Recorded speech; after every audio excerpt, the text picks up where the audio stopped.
Big Boss ಮನೆಯಿಂದ Ugramm Manju eliminated. Bigg Boss grand finale ಈಗಾಗಲೇ ಆರಂಭವಾಗಿದೆ. ಭವ್ಯ ಗೌಡ ಎಲಿಮಿನೇಟ್ ಆಗಿ ಹೊರಬಂದಿದ್ದರು. 6ನೇ ಸ್ಥಾನಕ್ಕೆ ತೃಪ್ತಿ ಪಟ್ಟಿಕೊಂಡಿದ್ದರು. ಇದೀಗ ಉಗ್ರಂ ಮಂಜು ಔಟ್ ಆಗಿದ್ದಾರೆ ಎನ್ನಲಾಗ್ತಿದೆ. ಉಗ್ರ ಮಂಜು ಈ ಬಾರಿ ಗೆದ್ದೇ ಗೆಲ್ಲುತ್ತಾರೆ ಎಂದು ಬಹುತೇಕರು ಅಂದುಕೊಂಡಿದ್ದರು. ಶಾಕಿಂಗ್ ಎನ್ನುವಂತೆ ಮಂಜು ಹೊರಬಂದಿದ್ದಾರೆ.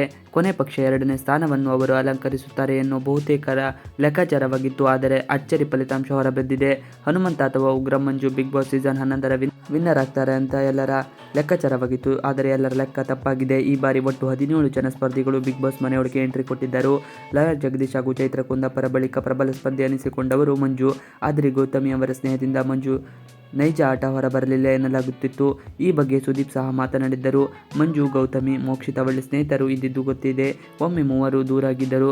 ನಾನು ಗೆಲ್ಲಬೇಕು ಅಂದರೆ ಏಕಾಂಗಿಯಾಗಿ ಮುಂದೆ ಹೋಗಬೇಕು ಎಂದು 3 ಜನ ನಿರ್ಧರಿಸಿದ್ದರು. ಕೆಲ ದಿನ ಟೂ ಬಿಟ್ಟಿದ್ದರು. ಬಳಿಕ ಮತ್ತೆ ಒಂದಾಗುತ್ತಿದ್ದಾರೆ ಎಂದುಕೊಳ್ಳುವ ವೇಳೆಗೆ ಗೌತಮಿ ಎಲಿಮಿನೇಟ್ ಆಗಿ ಹೊರಬಂದಿದ್ದರು. ಮಂಜುಗೆ ಅಭಿಮಾನಿಗಳ ಬಲ ಕೂಡ ದೊಡ್ಡದಾಗಿದೆ.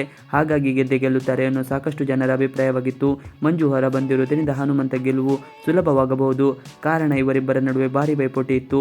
ಒಂದಷ್ಟು ಡ್ಯಾನ್ಸರ್ಸ್ ಮನೆಯೊಳಗೆ ಹೋಗಿ ಡ್ಯಾನ್ಸ್ ಮಾಡುತ್ತಾ ಮಂಜು ಅವರನ್ನು ಅಲ್ಲಿಂದ ಕರೆದುಕೊಂಡು ಹೊರಗೆ ಬಂದಿದ್ದಾರೆ. ಅಲ್ಲಿಗೆ 120 ದಿನ ಅವರ ಬಿಗ್ ಬಾಸ್ ಜರ್ನಿ ಮುಗಿದಿದೆ. 5ನೇ ಸ್ಥಾನಕ್ಕೆ ಸಮಾಧಾನ ಪಟ್ಟುಕೊಂಡಿದ್ದಾರೆ. ಇವಿಷ್ಟು ಇವತ್ತಿನ ವಿಡಿಯೋ.